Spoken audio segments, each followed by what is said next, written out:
भनिन्छ कुरा सबको सुन्नु, निर्णय आफ्नो लिनु। तपाईँ कतिजना हुनुहुन्छ सबजना अरूको निर्णय अनुसार चल्नुहुन्छ होइन। हाम्रो बिजनेसमा पनि कतिजना मान्छेहरू यस्तो हुनुहुन्छ कि मलाई त गर्न मन छ, मलाई चाहिँ आफ्नो लाइफ चेन्ज गर्न मन छ, तर यो मान्छेले यस्तो भन्यो होइन, अथवा यो मान्छे चाहिँ सक्सेस भएन, यो मान्छे चाहिँ यसमा लागेर डुबेछ अथवा योमा गर्न सकेन छ भन्ने कुरा धेरै गर्नुहुन्छ होइन।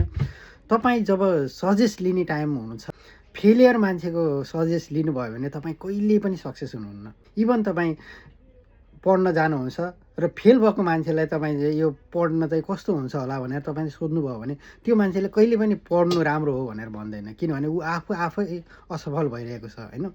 कुनै पनि जुत्ता पसल खोलेर ऊ चाहिँ डुबेको मान्छे छ भने तपाईँ जुत्ता पसल खोल्ने आइडिया उसँग लिएर जानुभयो भने म त यसरी डुबेँ त कहाँ गयो सक्छस् र सक्दैनस् भन्ने हुन्छ नि त। अनि त्यो भएर तपाईँ चाहिँ आफूले के गर्न चाहनुहुन्छ, ममा के क्षमता छ भन्ने कुरा चाहिँ तपाईँ आफैलाई पहिला विश्वास गर्नुपर्छ। अनि तपाईँले जोसँग सल्लाह लिनुहुन्छ जहिले पनि त्यो सम्बन्धी क्षेत्रमा एकदम विशेषज्ञ भएको अथवा सक्सेस भएका मान्छेहरूको मात्रै तपाईँले राय सल्लाह लिनुपर्छ। त्योमा लागेर डुबेका, त्योमा लागेर अनि अनसक्सेस भएका मान्छेहरूको तपाईँ सजेसन लिन थाल्नुभयो भने तपाईँलाई कहिल्यै पनि उनीहरूले काम गर्ने प्रेरणा दिन सक्दैनन्। त्यो भएर चाहिँ तपाईँ सक्सेस हुने कि सक्सेस नहुने भन्ने कुरा चाहिँ तपाईँ कस्तो मान्छेको एडभाइस लिनुहुन्छ अथवा कस्तो मान्छेसँग तपाईँ सङ्गत गर्नुहुन्छ भन्ने कुराले धेरै फरक पार्छ।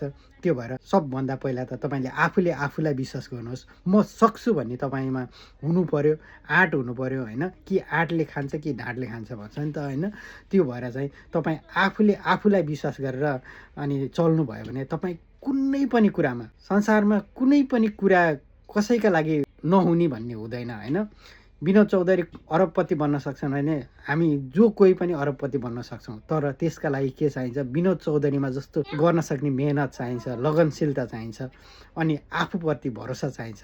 त्यो भएर मात्र त्यस्तो भयो भने बल्ल सक्सेस हुन सकिन्छ। नत्र भने चाहिँ हामी चाहिँ सोच चाहिँ विनोद चौधरी जस्तो भन्ने सोच लिने, तर हामी चाहिँ जब निर्णय लिने बेला आउँछ अरूको कुरा, फेलियर मान्छेहरूको कुरा सुनेर अनि हामी चाहिँ बिजनेस गर्नै खोजेनौँ अथवा केही कुरा गर्न अगाडि बढेनौँ भने त हामी कहिल्यै पनि अगाडि बढ्न सक्दैनौँ। त्यो भएर चाहिँ तपाईँ सक्सेस हुन चाहनुहुन्छ भने सर्वप्रथम त तपाईँले आफूले निर्णय लिने मान्छे चाहिँ सक्सेस भएको मान्छेको स्टोरी सुन्नुहोस्, सक्सेस भएको मान्छेको कुरा सुन्नुहोस् अनि त्यसको चाहिँ फलो गरेर तपाईँ निर्णय चाहिँ लास्टमा सबको कुरा सुनेर सबैको कुरा बुझिसकेपछि लास्ट निर्णय भनेको तपाईँ आफूले लिएर म यो गर्न सक्छु है, ममा यो क्षमता छ है भन्ने तपाईँलाई लाग्यो भने तपाईँलाई संसारको कुनै पनि तागतले सक्सेस हुनबाट रोक्न सक्दैन।